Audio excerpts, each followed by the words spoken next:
Puji syukur kehadirat Allah Subhanahu wa Ta'ala karena atas limpahan dalam kegiatan silaturahmi dan studi kunjung para kepala sekolah Kabupaten Cirebon dalam kita panjatkan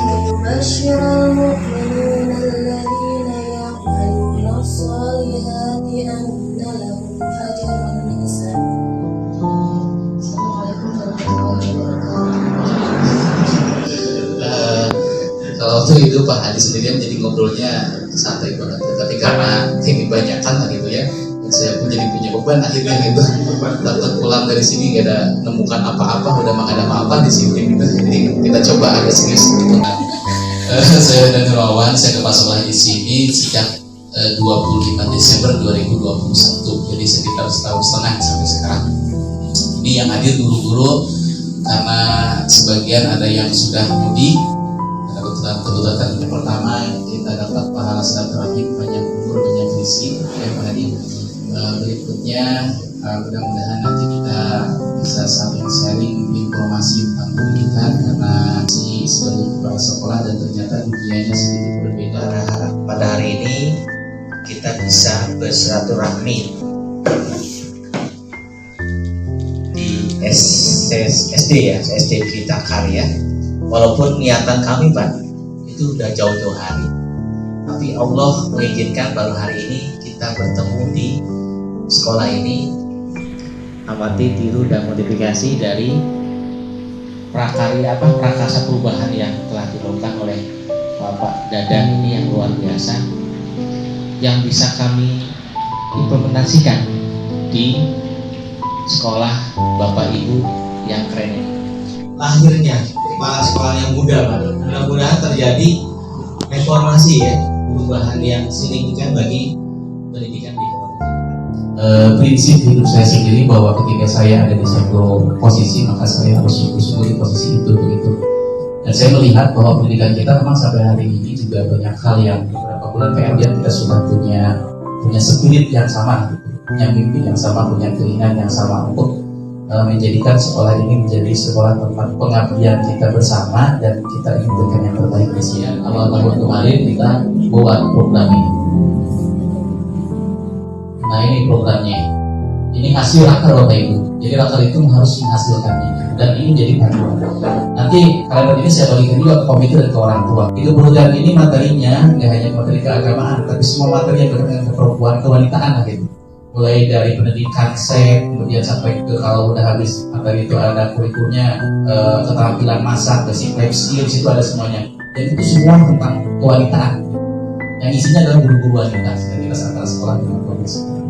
Terima kasih. Assalamualaikum warahmatullahi wabarakatuh. Alhamdulillah, sesuai profil sekolah telah selesai. Selanjutnya masuk pada sesi diskusi. Saya persilakan kepada Ibu Bapak sedikit senior karena sebenarnya 1 tahun saya kepala sekolah dari tahun ajaran kemarin sampai tahun ajaran baru sekarang, dan sekarang setelah melihat dan pengalaman sangat luar biasa sekali. Oh ternyata seperti ini ya, seperti itu ya. Terus sekarang saya ketika menjadi kepala sekolah pun atas desakan dan salah ditanyakan loh kayaknya banyak sekali luar biasa ini belajar dari Dadan selama 10 tahun program-program. Mungkin setidaknya yang saya pelajari dari program-program Dadan ini mungkin diangkat publikasi itu tampak besar. Hal yang sebesar aku dilakukan di sekolah tidak dipublikasikan, tidak kelihatan, hampir dianggap tidak ada. Kalau bisa mah di sekolah harus ada tugas khusus. Di sini pun hanya alhamdulillah karena saya bisa edit video gitu. Jadi saya tugaskan guru-guru untuk kirim bahan mentahnya ke grup saya yang edit upload lagi dan posting ke media sosial. Entah ini saya bingung Pak, mulainya dari mana dulu dan dari mana dulu harus mulai dari mana. Dan kebetulan di sini ada beberapa komite yang saya ingin juga program-programnya bisa berjalan. Ini ketika kita harus berkolaborasi dengan komite, terutama ini kan langsung nanti ada komite kelas, komite umumnya juga, terus nanti agar semua program-programnya itu bisa tersampaikan ya Pak, dan bisa mendapat dukungan. Nah, saya bahkan berjanji kalau ke komite sekolah dan ke dinas pendidikan bahkan 2 tahun sejak ke sekolah, saya nggak akan minta uang ke siapa. Jadi saya, karena yang saya yakini orang nggak akan ngasih uang sebelum mereka melihat kerjaan kita gitu. Makanya 2 tahun ini saya bekerja gitu, biar punya bargaining position gitu yang nanti dijual ke mereka gitu. Protes, saya nggak percaya nyawa di sekolah itu. Karena dia bisa mengurus anak saya, mengurus istri dia pun udah sanggup dan nggak mampu seperti itu. Makanya pertama saya terlalu besar. Tapi pamerkan program kita, biar mereka bangga dulu, percaya dulu gitu. Kalau mereka udah percaya mah kerjakan oleh kita seperti itu. Itu mungkin kalau saya jadi Bu Dewi, saran saya kalau saya jadi Bu Dewi. Sekolah Cirebon yang saya hormati, saudaraku, temanku yang bekerja sama di sini. Dia bercerita tentang sejarah bebas. Dan pengalaman pada waktu itu saya sudah mengajarkan pindahan bukan dari sini yang dibuat atau enggak oleh kepala sekolah atau oleh atasan. Yang penting ini dari dulu juga begitu. Pas kesini tetap saya melaksanakan itu. Apa yang harus kami lakukan? Dan kami begitu kesini sudah mulainya bikin programnya. Terus banyak yang saya lakukan itu sekolah. Saya hanya ide positif. Sekarang adik-adik mungkin saya banyak lihat Bu Eka itu semuanya di bawah saya kan usianya. Tapi banyak yang saya ingat gitu. Sebenarnya tidak ada kata senioritas, tidak ada bagi saya gitu ya, bagi ibu. Semuanya itu belajar kepada ini program silakan bikin program sampai mulai dari kayak proposal juga, mulai dari sampai ke bawah, terus lari ke tupoksi saya mungkin seumur dari kelas 1 belum pernah minta permohonan untuk naik ke kelas 3 karena materi saya tidak punya materi pembelajaran yang unggul supaya orang lain. Yang saya miliki hanyalah Banyak guru yang punya kreatif, inovasi, tapi karena tidak difasilitasi, akhirnya mereka ya tadi kata Bu liar gitu. Nah, kemudian yang berikutnya kita membiasakan untuk tidak melahirkan blok-blok guru di sekolah. Kita nggak boleh di sini, nggak boleh ada guru yang namanya harus bareng-bareng. Ada yang enak dan nggak enak disampaikan. Gitu. Dan kalau kepala sekolah bukan alumni itu. Ya ini saya berbicara kan alumni padahal ya itu. Jadi makanya saya tadi bisa berani 98,5% organisasi komite sekolah itu dari alumni dan terasa tuh kebersamaannya dan kepeduliannya gitu kan. Apakah semua? Tidak. Mungkin wae ya kan gitu.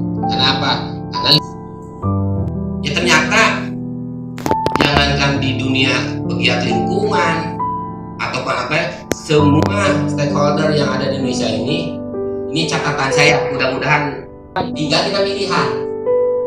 Nah, dari komite itu pilihannya ya kan itu, kita adanya kebersamaan dan adanya perubahan. Walaupun tadi ya pada tadi ini pegiat sosial, pegiat media sosial kan gitu. Ya alhamdulillah kita aplikasikan di sekolah komite urutan. Gimana? Ya tadi itu bentuk komite itu bagaimana istilahnya apresiasi dari orang tua itu yang positif ya dibagikan gitu kan.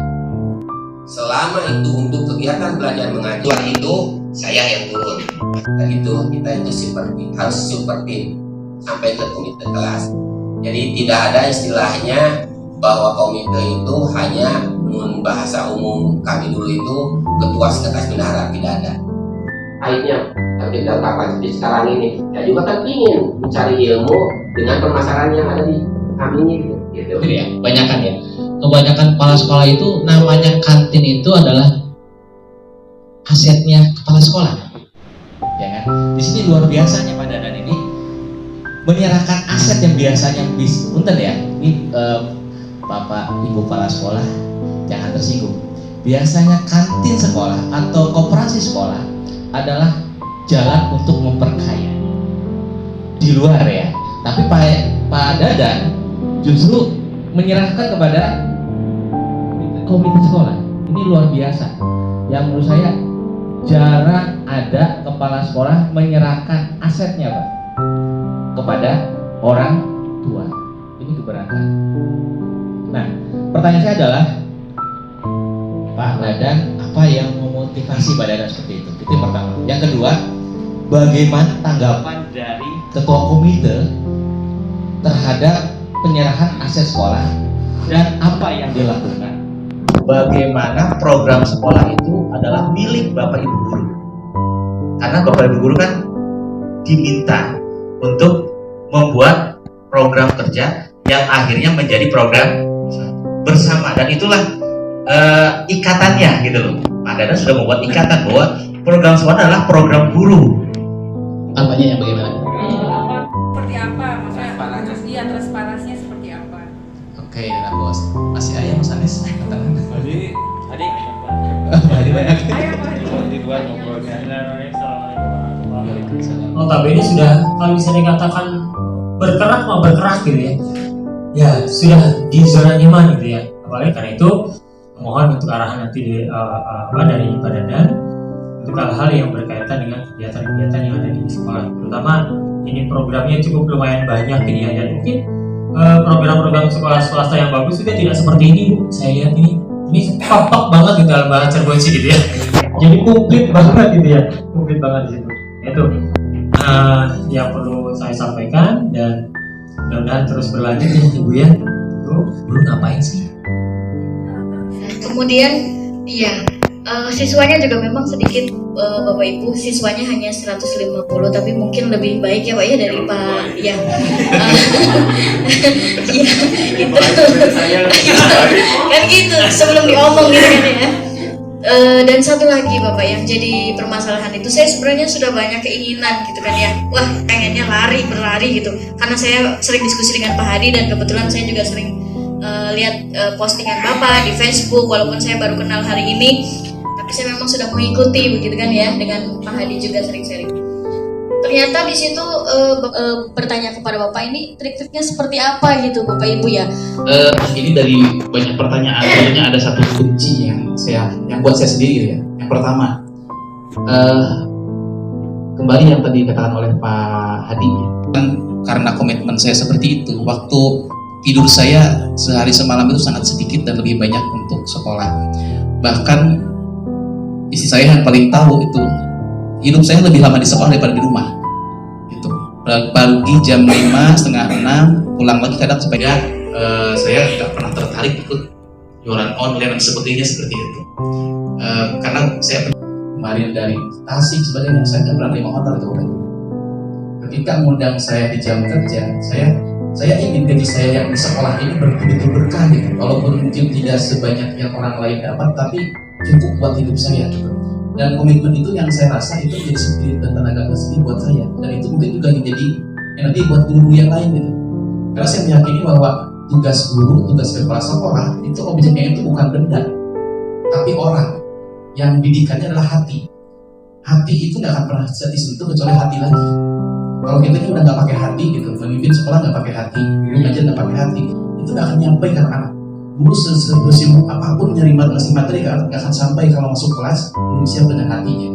Hanya merasa bahwa ini pekerjaan saya, ini hanya kewajiban, itu nggak akan maksimal dapatnya. Nah, saya mencoba untuk itu Bapak Ibu, dan menurut saya itu kunci yang saya rasakan banyak datangnya kemudahan, bahwa saya pakai hati di sini gitu.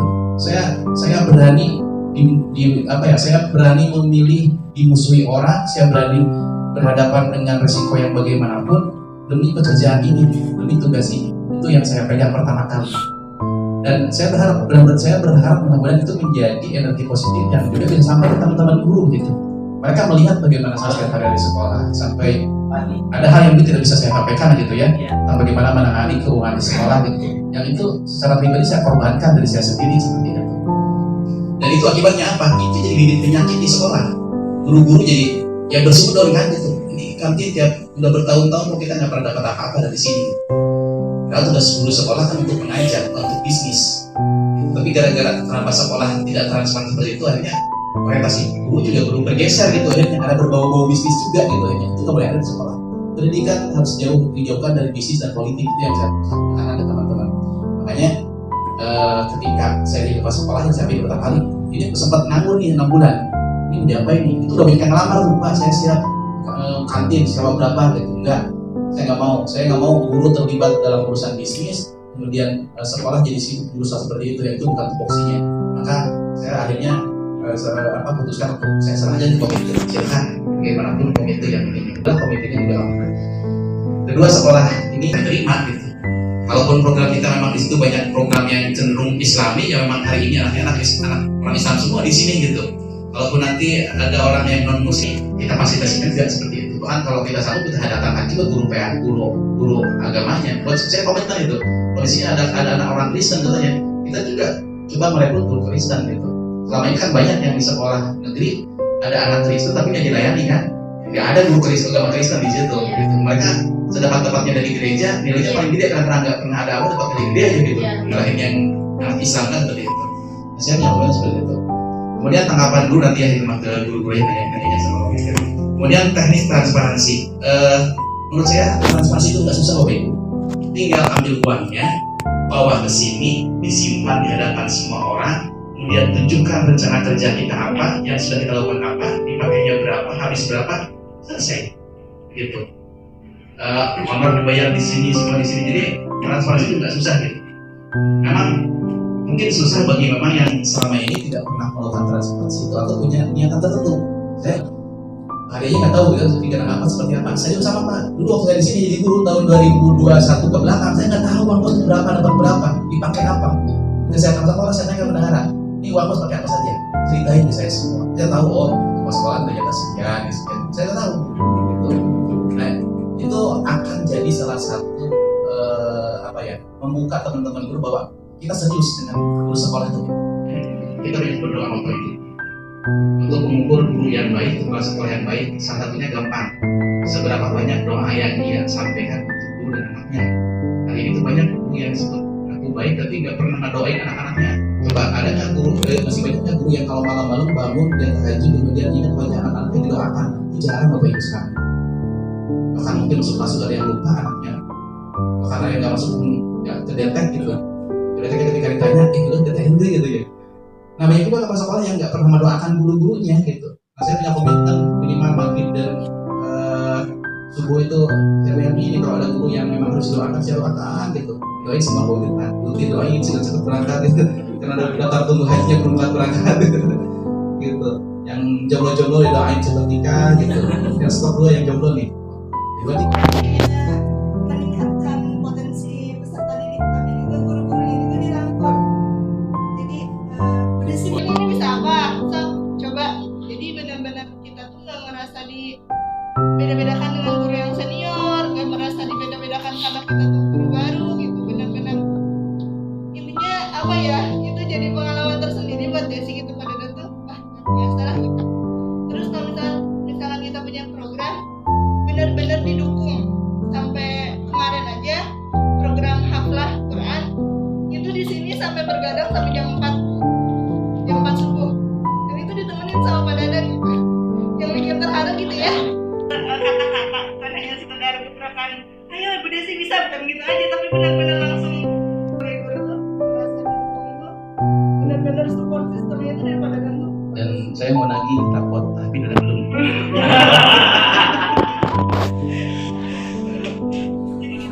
Enggak, dari semua dari komite kelas yang bergerak, silakan siapa yang mau istilahnya itu dan misalnya ibu misalnya programnya apa aja.